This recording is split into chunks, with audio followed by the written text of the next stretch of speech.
Quelles sont les bonnes pratiques de collaboration entre industrie et patients ? Dans cet épisode, on va voir concrètement ce qui permet à des acteurs de réellement travailler main dans la main, comment passer d'une logique de projet pour les patients à des initiatives pensées avec eux dès le départ.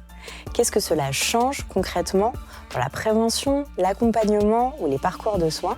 On parlera aussi d'outils très concrets comme la fresque sur l'obésité, qui permet de mieux comprendre cette maladie, de bousculer les idées reçues et de créer un espace de dialogue positif entre patients, associations, professionnels de santé et industriels. L'objectif, montrer qu'une collaboration éthique structurée et transparente peut devenir un formidable levier pour améliorer la qualité de vie des personnes concernées. Pour en parler, j'ai le plaisir de recevoir à mes côtés Célia Dumas, directrice de l'expérience et des solutions patients chez Novo Nordisk France. À mes côtés également pour en parler, Anan Guillard-Méziane, directrice générale de la Ligue nationale contre l'obésité, qui porte un plaidoyer puissant contre la stigmatisation des personnes en situation d'obésité et milite pour des parcours de soins multidisciplinaires et une meilleure formation des professionnels de santé.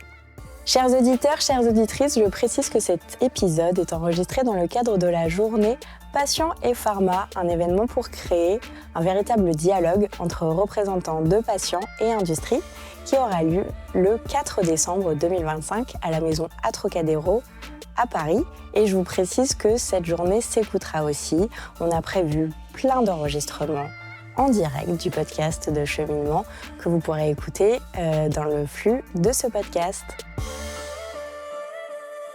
Célia, Anan, bienvenue dans Cheminement. Merci. Je suis ravie de vous recevoir et de pouvoir parler d'obésité parce que c'est un sujet que j'ai assez peu abordé dans ce podcast. Comme je vous le partageais avant de commencer cet épisode, ce podcast, à l'origine, il a été créé, je l'ai créé pour ma grand-mère. En fait, ma grand-mère qui était alcoolique mais sobre depuis très longtemps, depuis plus longtemps que j'étais née. Et petite fille, elle me parlait beaucoup de sa maladie. Et quand je parlais d'alcoolisme, autour de moi, les gens regardaient leurs pieds, étaient très gênés. Parce que je pense que c'est un sujet très tabou en France. Et c'est vrai que je pense qu'il peut y avoir des liens avec l'obésité. Je ne sais pas ce que vous pensez, mais au niveau de la stigmatisation notamment de cette maladie. Je te laisse commencer. Et, je compléterai, mais on est tout à fait d'accord sur ce point-là. Hein. Alcoolisme et obésité, en fait, c'est des pathologies où, dans l'inconscient ou le conscient du grand public, c'est de la faute de la personne. Il y a un manque de motivation et a voulu être dans cette sphère-là et n'a pas la motivation pour sortir.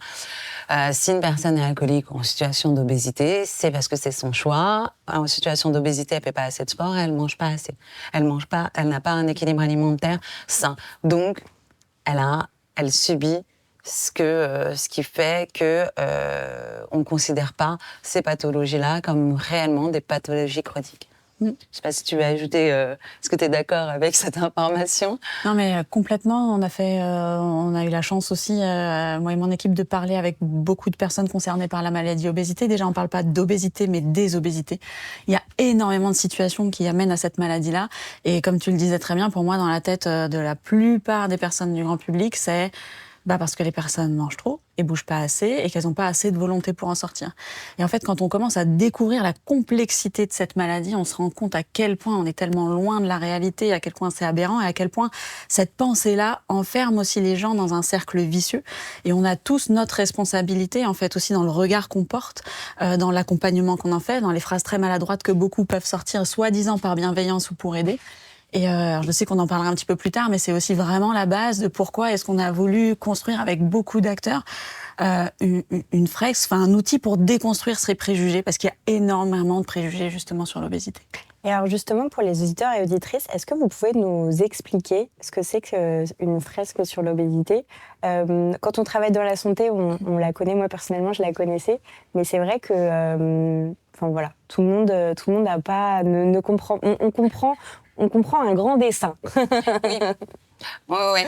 Alors, je vais rebondir sur ce que tu dis parce que effectivement, quand les filles ont abordé fresque de l'obésité, pour moi, je connaissais une fresque, c'était la fresque du climat.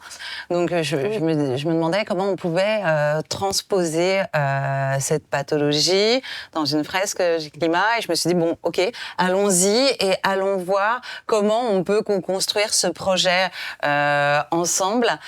Je te laisse le développer, j'ajouterai des choses, mais c'est vraiment une super aventure où nous, on était ravis avec la Ligue et le Conseil Patient qui fait partie de la Ligue de participer à ce projet.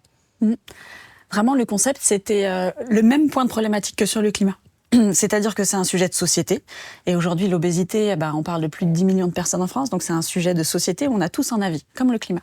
Mais les débats sont plutôt pas forcément fondés et on n'en ressort pas forcément plus nourris à la fin des débats quand on les a au café, au resto, avec des copains. Et là, c'était vraiment ça, de se dire comment est-ce qu'on va amener des faits scientifiques dans un débat de société qui va collectivement nous permettre de faire un pas vers une meilleure inclusion, vers moins de tabous, moins de stigmatisation.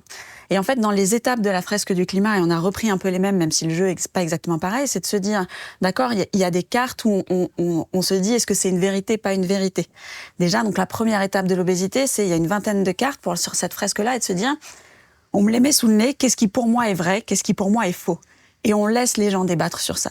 Deuxième étape, on vient amener des faits concrets, scientifiquement validés, et ça, c'était extrêmement important pour nous, qu'ils fassent consensus, parce que c'est encore un sujet sur lequel il n'y a pas toujours du consensus. Déjà, juste, est-ce que c'est une maladie? Aujourd'hui, en France, il y a encore ce débat-là, alors que dans d'autres pays, et l'OMS la considérait aujourd'hui comme une maladie. Donc, de se dire, maintenant qu'on a ces faits scientifiques-là, qu'est-ce qu'on pense de nos premières réactions sur est-ce que c'était des vérités ou des fausses croyances? Et on réouvre le débat, et en fait, on vient pas dire c'est comme ça. On discute, on échange, on se dit « Ah, effectivement, ça change un petit peu mon point de vue ».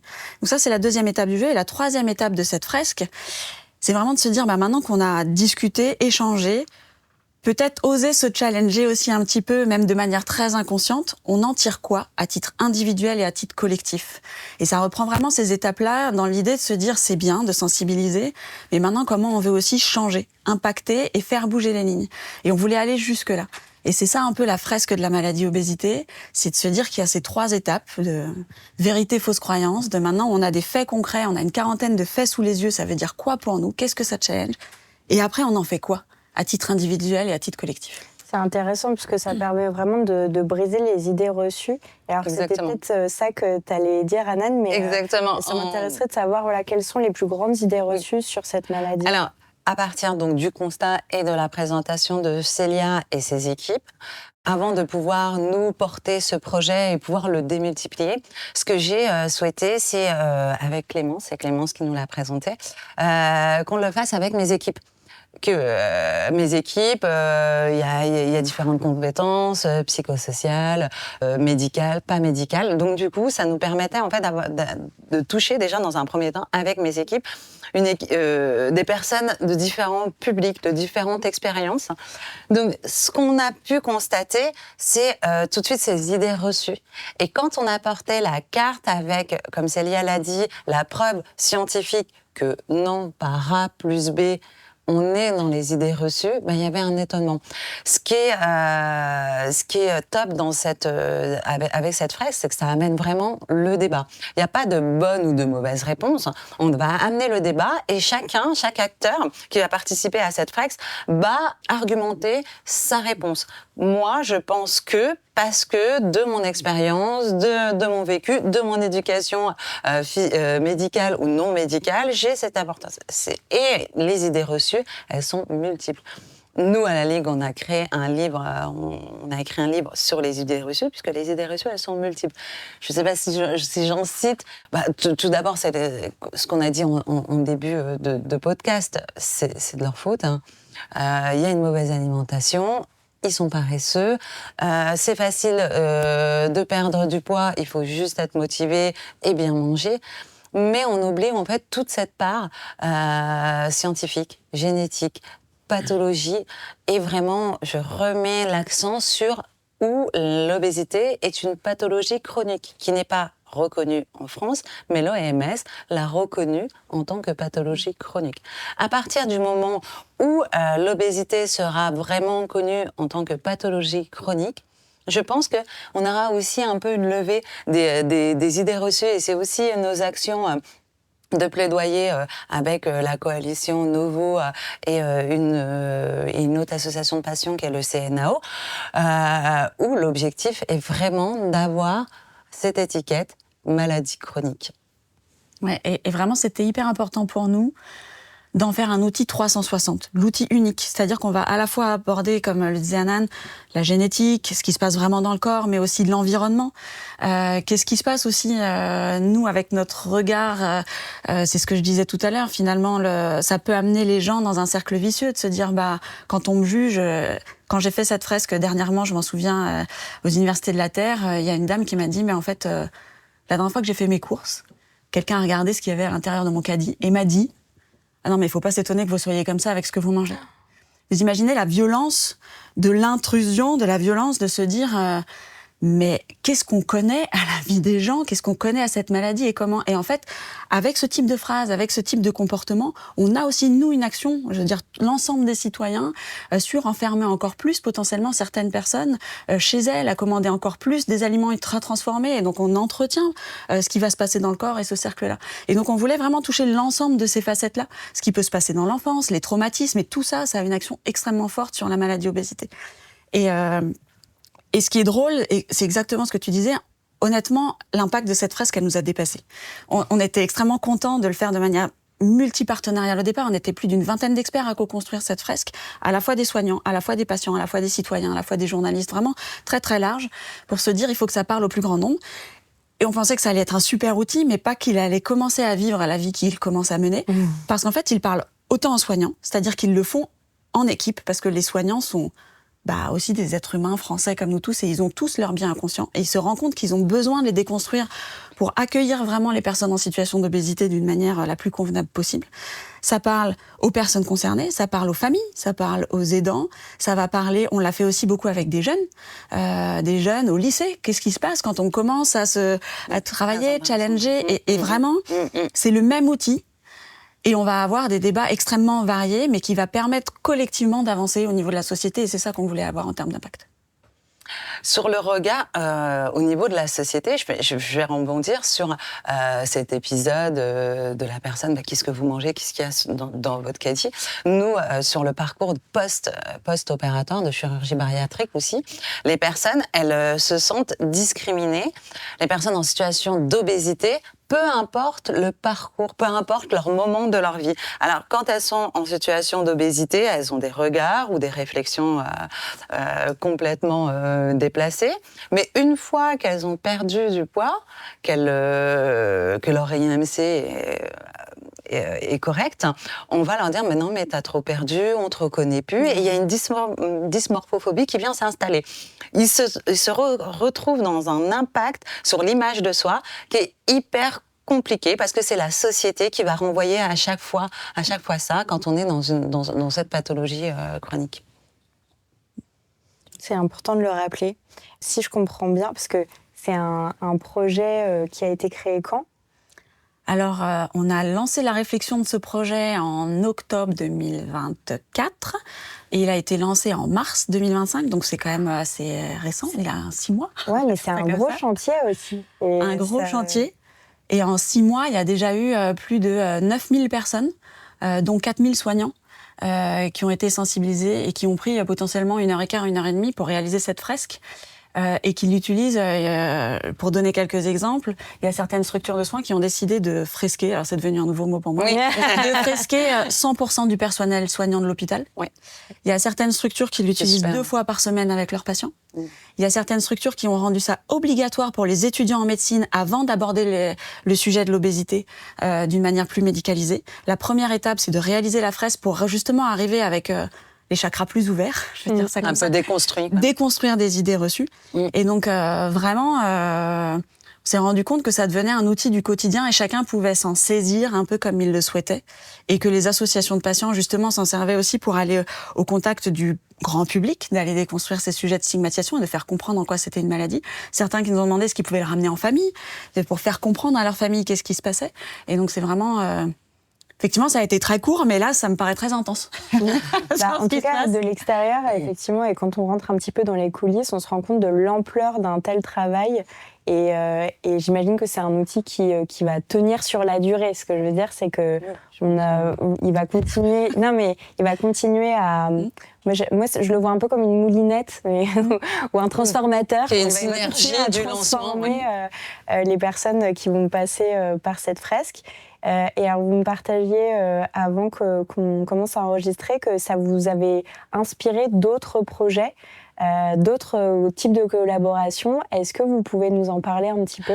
Ah oui, l'idée était que, en fait, la fresque est un super projet, mais de mettre en avant que la collaboration laboratoire pharmaceutique et association de patients, du moins pour la Ligue nationale contre l'obésité, on est constamment dans une dynamique et dans une recherche de pouvoir monter des actions terrain pour améliorer la prévention et la prise en charge des personnes en situation de surpoids ou d'obésité. Donc on est continuellement, donc soit l'idée elle débute du laboratoire pharmaceutique et il nous contacte, est-ce que vous êtes partant, oui ou non, ou elle vient des associations et on voit ce qu'on peut mettre en place. Donc pour nous, il y a les actions de plaidoyer au sein de Novo Nordisk qui sont nécessaires avec la reconnaissance à tout prix de la maladie comme étant une maladie chronique. On a les études épidémiologiques OFEO, donc la dernière en 2024, mais on a dans l'objectif de créer une nouvelle étude épidémiologique en 2027. Et on est vraiment sur tous les champs, on essaye de couvrir un maximum de champs. Et la dernière étude était emploi et obésité au travail. Et c'est vrai que, alors ça touche peut-être un peu du doigt la manière dont on a envie de travailler, nous, avec les associations et notamment avec la Ligue, de se dire que c'est pas sur un projet que ça se joue. Oui. Là, je pense que si ça a marché aussi, c'est que ça fait 3-4 ans que notamment il y a eu la mise en place de mon équipe avec des gens sur le terrain qui sont là tous les jours où leur métier, c'est ça, 100% d'améliorer les parcours de soins et la qualité de vie et d'être engagés auprès des professionnels de santé, des patients et de se dire on voit un problème, on essaye collectivement d'y trouver une solution. Et de se dire on va faire les choses ensemble. Ce sera pas le projet de Novo Nordisk, ce sera pas le projet. C'est des projets collectifs en fait. On veut faire bouger les causes, on veut impacter. Et quand on le co-construit comme ça à la base, ça devient après les projets de tout le monde et ça vit sa propre vie. Et je pense que pour que ça fonctionne, c'est potentiellement de créer cette confiance, c'est-à-dire d'être capable de se dire les choses. Il y a parfois des choses où on va se dire pourquoi vous faites ça ? On a besoin de comprendre, on a besoin de lever le capot aussi du laboratoire. C'est souvent ce mot de transparence qui revient en disant tant qu'il n'y a pas cette confiance et cette transparence, je pense que ce serait impossible de travailler sur des vrais projets comme ça ensemble. Et après, d'avoir cette capacité d'avoir des échanges extrêmement réguliers et de pouvoir se dire là nous on a vu ça, est-ce que on pourrait essayer de faire quelque chose ensemble et nous de se dire en fait on connaît déjà des gens qui l'ont fait, on va pas réinventer aussi la roue ensemble, et si on s'associait aussi à d'autres, et si on faisait monter d'autres personnes à bord, et si on mettait les soignants, parce que là on parle de la collaboration déjà patient laboratoire, déjà il y a les aidants aussi beaucoup dans cette boucle-là, et je pense qu'on est aussi persuadé, et Anan t'as cette double casquette, que c'est pas un duo qui marche s'il y a pas non plus le triptyque avec les soignants, et que ça se fait ensemble en fait. Si on veut faire bouger vraiment la santé et impacter, c'est l'ensemble des acteurs de santé qui doivent se mettre ensemble et être capables d'avoir des vrais échanges en transparence et co-construire. Et c'est pas si ça aussi c'est beaucoup à déconstruire, parce que tu me le disais encore il y a pas longtemps, on a la vision on est parfois les grands méchants nous, et forcément collaborer avec nous c'est pas toujours simple non plus. Et donc comment est-ce qu'on arrive à créer cet espace de sérénité pour pouvoir tous travailler ensemble et vraiment faire bouger le monde de la santé?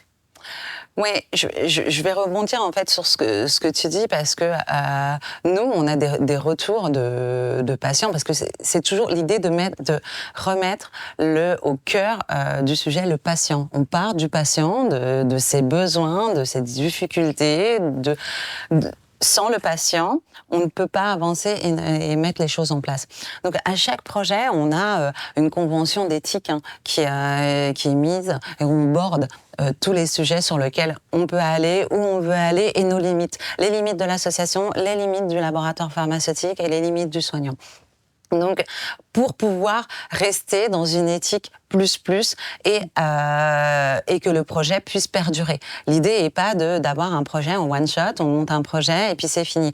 À chaque fois, on a ce projet, mais on va le mettre en place et le valoriser pour avoir une donnée et des datas au maximum pour avancer sur cette pathologie. On a des remontées, des patients qui nous disent ok, super votre collaboration avec les laboratoires pharmaceutiques. Ce que je peux entendre, je peux tout à fait entendre, c'est les grands méchants, les laboratoires pharmaceutiques. Donc moi, j'ai reçu un patient en visio qui m'a dit ok, moi j'étais avec la Ligue, mais étant donné que je vois vos collaborations avec les laboratoires pharmaceutiques, c'est plus possible pour moi. Donc je leur dis mais moi je vais prendre du temps et vous expliquer d'où vient cette collaboration et pourquoi on va collaborer et qu'est-ce qu'on met en place. Donc je l'ai reçu en visio. Et il a été impressionné par ça, de connaître, en fait, lui, dans son idée, et je pense que dans l'idée de plusieurs personnes, c'est on va faire la promotion du laboratoire pharmaceutique. Et on fait la promotion des médicaments parce que plus les patients consomment des médicaments et plus le laboratoire a de budget. Et voilà, en fait, je lui dis, mais non, nous, on va travailler sur la prise en charge patient. On met des actions en place et on va mettre des actions en place avec le laboratoire pharmaceutique. Et je lui dis, mais si l'association, elle s'associe pas, elle ne collabore pas avec les laboratoires, comment elle va pouvoir améliorer votre prise en charge? Et surtout, ce que je dis à Célia, c'est que moi, je m'appuie sur leur expérience patient, leur force de frappe qui est quand même nationale et internationale.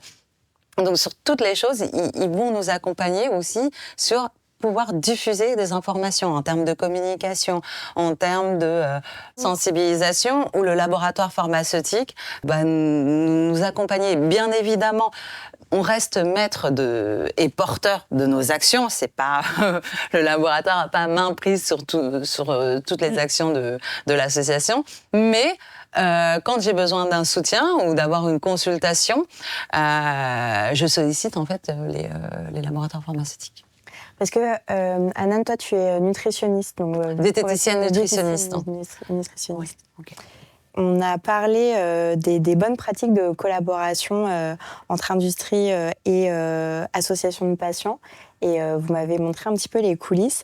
Je voulais simplement signifier, Célia, je le sais parce que je t'ai déjà interviewée, que chez Novo, ce qui est une particularité, toi, tu as été intégrée au comité de direction avec l'idée que la place du patient, en fait, devait être au même niveau que celle de la R&D, des institutions, des politiques.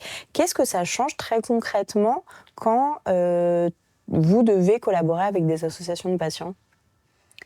Alors, pour moi, ça change plusieurs choses. Déjà, la première, c'est la juste intention et le niveau d'engagement qu'on va mettre dans ces relations. C'est-à-dire que déjà se dire qu'on a fait de la place au sein de ce comité de direction et que je vais pouvoir porter encore plus fort la voix des patients avec finalement notre propre stratégie, sans influence potentiellement d'être dans une équipe sous le directeur médical, sous le directeur market access, là, c'est-à-dire que l'objectif de mon département, c'est améliorer les parcours de soins, la qualité de vie, porter la voix des patients. Et que je le porte au sein du comité de direction. Et que quand on m'a recruté, on m'a même dit, tu as le droit de monter sur la table et de dire quand il y a des choses qui ne vont pas dans le sens du patient. Et donc pour moi, déjà, c'est très important de se dire, c'est ça qu'on a en ligne de mire, nous, quand on travaille avec les associations de patients et les patients. Et ça met, j'espère, en tout cas, ça permet de créer à la fois cet engagement, cette confiance et cette transparence, de se dire, on vise un objectif commun. Le deuxième point, c'est vraiment aussi, toujours, de pouvoir influencer les stratégies du laboratoire pour servir au mieux le patient. C'est-à-dire que quand on prend des décisions autour de la table, il y a quelqu'un qui, moi mon métier, c'est d'écouter le plus possible ce qui se passe, les besoins, la réalité. Et là, je parle pas du médicament, on parle de maladie, vivre avec une maladie chronique. Vivre avec une maladie chronique, le moment où on prend ce médicament, c'est 2% de la vie. qu'est-ce qui se passe sur les 98 autres %? Et ça, pour le coup, c'est ça améliorer aussi la vie du patient en tant qu'acteur de santé. Et donc, ça me permet d'influencer clairement aussi ces stratégies d'entreprise en portant fortement cette voix du patient. Et après, je vais aussi me dire que ça me permet d'être à un niveau avec mon équipe où beaucoup d'autres départements vont être encore plus engagés pour la cause. Aujourd'hui, on vit dans un monde un peu gris, dans cette zone grise en termes de réglementation sur qu'est-ce qu'on a le droit de faire ensemble ou pas, et il faut définir ces règles. Et définir ces règles, nous, ça nous a pris 1 an et demi en interne, et c'était la première étape, il y a 4 ans, de ce qu'on a voulu faire. Et pour définir ça, il fallait qu'il y ait un engagement très fort des équipes juridiques réglementaires pour qu'elles comprennent pourquoi on veut faire ça. Pourquoi est-ce qu'on a besoin de collaborer ensemble? Pourquoi est-ce que vous avez besoin d'être là? Et pourquoi est-ce que maintenant, ça va devenir une obligation? En fait, chez Novo Nordisk, dans tous les boards, il y a des patients, dans toutes les réflexions, il y a des patients, tous les documents qui sortent, 100% sont relus par des patients. Et en fait, ça faisait changer énormément notre manière de travailler aussi. Et donc, le fait d'être aussi à ce niveau-là, ça permet à l'ensemble de l'entreprise de mettre le bon niveau d'attention sur ce sujet et de le faire toujours dans la juste intention. Et d'ailleurs, sur le côté... on va dire, changement de paradigme, en tout cas acculturation en interne. Tu as aussi mis en place un guide patient de 50 pages, obligatoire pour tous les nouveaux arrivants, et des patient schools en interne. Comment les collaborateurs ont réagi à ces initiatives ? Au moment où je suis arrivée, j'ai fait énormément d'échanges avec les collaborateurs et en externe pour comprendre justement ce qu'on pouvait attendre d'un tel département. C'est pas quelque chose de classique, en tout cas sous ce format-là, et donc j'avais besoin d'arriver à me dire, ce qu'on fait tous les jours, en fait, vous attendez quoi de nous ? Et en fait, j'ai fait la même chose en interne. Et en interne, j'ai vu une énorme frustration de beaucoup de collaborateurs qui travaillent dans le monde de la santé. C'est souvent parce qu'on veut avoir du sens, parce qu'on veut s'engager. Et donc là, on est dans le monde de la santé, et qui me disaient, en fait, je parle de certaines maladies à longueur de journée et je n'ai pas le droit d'avoir des échanges avec des patients, de voir ce qu'ils vivent, de voir comment ça résonne et de comprendre. Je prends un exemple, je parle d'hypoglycémie toute la journée en disant le médicament va éviter ça. En fait, je ne sais pas ce que c'est vivre avec une hypo, je n'arrive pas à me projeter dans la peur de ce que c'est. Donc pour moi, c'était extrêmement important d'arriver à faire reconnecter ces deux mondes pour redonner du sens aussi en interne et se dire mais à quoi on sert et qu'est-ce qu'on fait réellement pour aider les patients au quotidien. Et donc, alors certes, ça a amené un petit peu de charge supplémentaire, mais finalement qui a été vu comme une énorme opportunité de pouvoir avoir 1 fois par mois des patients qui viennent nous raconter leur vécu. On parle de rien d'autre que de ça. Quelle est ma vie avec la maladie et qu'est-ce qui se passe pour moi et quelles sont les contraintes. Et en fait, ça a énormément reboosté les équipes, refocalisé et avec beaucoup plus de sens et un engagement, je l'ai dit plusieurs fois, mais pour moi qui est clé, dans la juste intention. On fait ça pour améliorer parcours de soins, qualité de vie et la vie des gens. On fait pas ça pour autre chose. Et en fait, ça remet quand même ça au centre de beaucoup de choses. Et donc, malgré la contrainte de devoir lire 50 pages quand on arrive, de devoir écouter 2-3 vidéos, d'avoir une charte à signer ça a permis de clarifier un peu cette zone grise, de savoir comment est-ce qu'on va pouvoir impacter le plus possible et de se sentir connecté en fait avec le métier qu'on fait. Ouais, c'est très juste en fait de l'idée de connaître la parole des patients est impactante. Et parce que on peut étudier la pathologie. Moi, je suis dans l'obésité maintenant depuis 3 ans. On peut étudier et se dire j'ai des connaissances assez suffisantes pour pouvoir porter les valeurs et monter des actions pour la ligne. Mais il y a toujours le côté patient qui vit avec cette maladie qui va nous apporter. Je prends un exemple tout simple. Moi, quand j'ai débuté dans l'obésité, j'ai une patiente, patiente et présidente d'une association patient qui m'a dit, moi, quand j'arrive dans une pièce, je vais scanner la pièce et je vais voir où je vais pouvoir m'asseoir. Ou qu'est-ce que je peux utiliser comme matériel. Ça, c'est pas possible. Là, ça, c'est possible. Ou j'arrive dans un restaurant, est-ce que je peux m'asseoir? Je vais au cinéma. Donc, toute cette sphère-là, moi, en fait, cette sphère sociale, je l'avais pas en fait. J'avais la sphère médicale sur la prise en charge, sur les difficultés liées à cette pathologie, mais la sphère sociale, je l'avais pas. Si j'avais pas eu la force d'avoir des associations adhérentes à la Ligue et des patients dans le conseil patient, toute cette partie-là, je l'aurais occultée. Et on a besoin de faire reconnecter ces deux mondes, en fait, parce que quand on parle de maladie chronique, même quand on parle de l'observance ou de l'adhérence des patients à un traitement, en fait, si on comprend pas tout ce qui va se passer à côté, et les médecins sont souvent démunis en disant, j'ai donné ça, j'ai prescrit, et puis, en fait, il y a la vie, en fait, il y a la vraie vie de ce qui se passe autour. Et si on ne fait pas reconnecter tous ces mondes-là, on ne pourra pas prendre en charge la personne. Et en fait, là, on parle de personne et on ne parle pas de chiffres. Moi, c'est exactement ce que tu m'as dit quand je suis arrivée. J'ai posé plein de questions, moi, il y a 4 ans. Racontez-moi qui sont les patients qui vivent avec du diabète, avec de l'obésité. Et on me répondait avec des chiffres. Et en fait, j'ai dit, c'est pas ça, en fait. Les gens ne sont pas ces chiffres-là, ils sont leur vie autour. Et on a besoin de comprendre l'ensemble pour nous pouvoir les accompagner correctement. Et donc, on a besoin de faire reconnecter tous ces mondes-là.